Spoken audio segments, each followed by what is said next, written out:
Hey everyone, let's talk about something we all have, but maybe don't use as well as we could our free time. Today, we're not just talking about getting more hours in the day. Nope. We're going to look at how to transform your time off from just downtime into a powerful portfolio of activities that actually fuels your growth, both personally and professionally. So let's dive in. But first, let me ask you something. When you get some free time, do you actually feel recharged afterwards? I mean, really, because in this crazy, always-on world, it's so easy to just spend hours scrolling or zoning out in front of a screen, only to feel just as tired as when you started. We're going to explore how to make that time truly count. So, first up, let's look at what I like to call the indoor toolkit. Think of these as activities for building your inner world, a kind of sanctuary where you can really cultivate focused, deep growth. The key here is that you're in a controlled environment, a space where you can shut out all the noise and just go deep. And the foundational tool in this kit, it's one of the oldest and most effective we have, just plain old reading. In an age where we're constantly scrolling through endless feeds, the simple act of focusing on a single page is, believe it or not, one of the most radical things you can do to sharpen your mind. And here's why that matters. These benefits directly translate to better performance everywhere else. Stronger concentration, that helps you tackle complex projects without getting sidetracked. A bigger vocabulary sharpens how you communicate. And reducing stress, well, that's like hitting the reset button for a brain that's totally overloaded.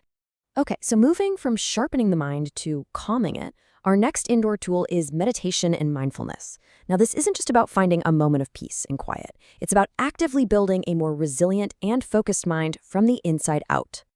Think of it like this. When you improve your attention control, you're just less distractible. And when you reduce that emotional reactivity, you can handle stressful situations with a much clearer head. It's basically weight training for your brain, building that mental muscle you need to thrive in today's world. Our final indoor tool is all about using your screen time with a real purpose, actively learning something new. You know, whether it's learning to code, picking up a new language, or diving into graphic design. This is how you turn passive scrolling into productive personal development. And the professional impact here, it's huge. Stimulating your cognitive flexibility makes you a better problem solver, period.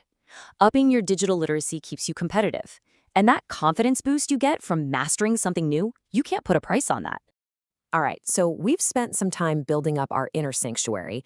Now it's time to throw open the doors and step outside. Welcome to the Outdoor Toolkit, what I like to call the open frontier. These are the activities built for expansion, for connecting with the world, and, of course, for boosting your physical health. And really, what's more accessible than just going for a walk or a hike? It's a super low-barrier, high-impact activity that taps into the power of both movement and nature. You see, the magic here is that combination of physical movement and just being in a natural environment. It doesn't just improve your physical health. It's been shown that being in nature literally reduces mental fatigue and boosts your clarity. It's the perfect antidote to a day stuck in front of a computer. Now, let's add a social layer to our outdoor toolkit with team sports.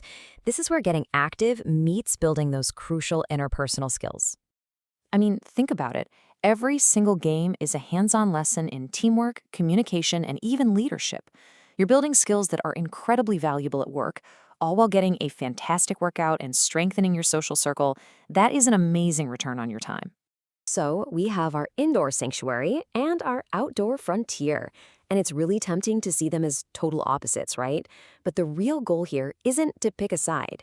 It's about understanding how these two toolkits actually work together to create a powerful synergy for your well-being. The biggest difference really comes down to focus. The indoor activities are usually individual and introspective. They're all about going deep. Outdoor activities, on the other hand, are often social and interactive. They're about engaging with the world and with other people. One is controlled and inward-facing, the other is dynamic and outward-facing. But, and this is the key, despite all those differences, they are both incredibly powerful tools, and they ultimately serve the same core purposes.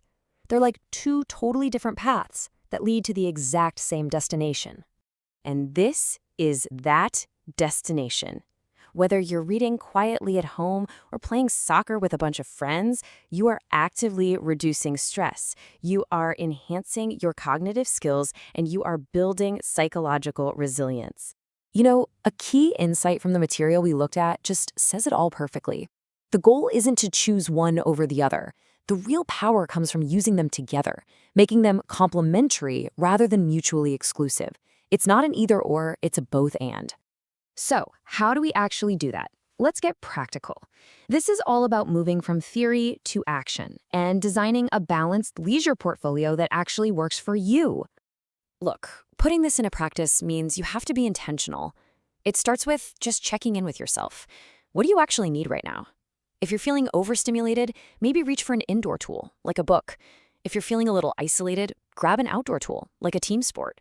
And the final, most important step is to actually schedule it. Don't leave your well-being up to chance. Which brings us to our final thought. Your free time is a direct investment in yourself. So looking at these toolkits and your own life, how are you going to choose to invest this week? What will you do to build your sanctuary and explore your frontier? The choice is yours.